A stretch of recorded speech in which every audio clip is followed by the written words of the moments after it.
Coming soon to a platform known to you.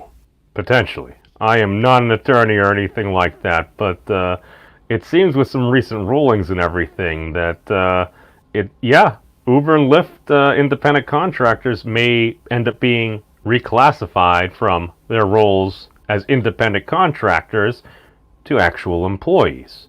Why is this? Because apparently there's a recent California law, I believe it's AB-5, went into effect at the beginning of this year, apparently, and what it says is basically there's very specific circumstances that you would end up needing to be an independent contractor. Because an independent contract, essentially, you do this work for us and we pay you money. I worked as an independent contractor before for an ISP. I went around, hawked cable, internet, and stuff like that, and then I got paid on the units I sold. I might work a week for like 50, 60 hours. I might not make any money. I might work, 30, 40 hours a week. I might make a whole crap ton of money. That's the thing. You're not necessarily subject to things like minimum wage, benefits, stuff like that. And essentially California, it is the West Coast. It's a fairly progressive area and everything. And essentially this ruling, we'll take a look over here. Let me just pop it up. This is brought to us by our friends over there at CNN. So as we can see here, Uber and Lyft could shut down California this week. But basically they're saying during the pandemic, a lot of folks aren't necessarily doing ride sharing as much. But the very interesting thing is, if you pop down here and you go through there, where does it say? It was AB1. That doesn't matter. Here we go. All right, so under AB-5, which went into effect January 1st, companies must prove workers are free from company control and perform work outside the usual course of the company's business in order to classify workers as independent contractors rather than employees. Last week's injunction is part of an ongoing lawsuit brought in May by California Attorney General Xavier Becerra and a coalition of city attorneys. Apologies for mispronunciation.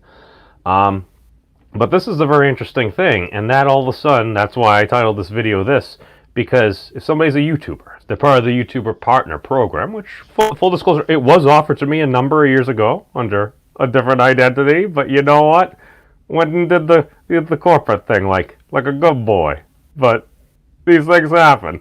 So essentially, if you're part of the YouTube Partner Program, how that works is you make videos, those videos are appropriate and everything, you get some ads on them. You get some ads, you get some ad revenue. Once you get up to a certain point, they either cut you a check, I think it was like $100 back in the day, or they just do a direct deposit into your account because it's cheaper and probably a lot greener and everything as well.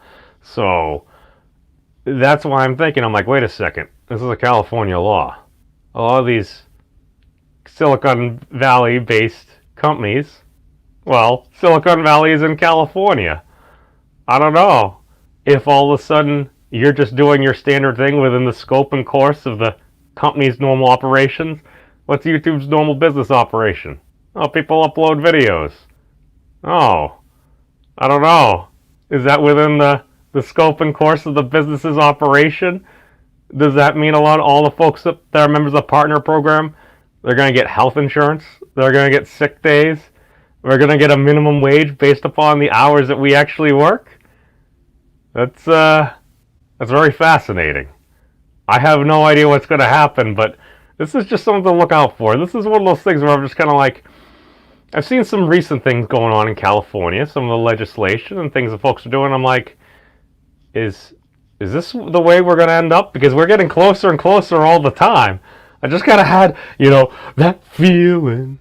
Oh, God, I'm not going to butcher any more music, but I just kind of wanted to bring this to folks' attention and everything and just see the way that the system works, because depending on what happens in one part of the system, it really does end up affecting the others. I mean, this is why I'm like, yeah, we are all more similar than we are different, but yeah, we've got some new legislation on the books, and I don't know, YouTube's in California, so I'm curious to see what happens when somebody maybe with a few more subscribers and or a situation bring this up. Because what happens if all of a sudden your account goes bye-bye? I don't know. Could you perhaps bring a challenge under wrongful termination because you are an employee? I have no idea. I'm sure YouTube and the great state of California will come to a reasonable accord and this will all get figured out. But shout out to my patrons, Joe Franco and Dave M. You know, we love you all. But that's all we got for right now. Thank you all for watching. Peace out, everybody. Be safe. And long live the album up.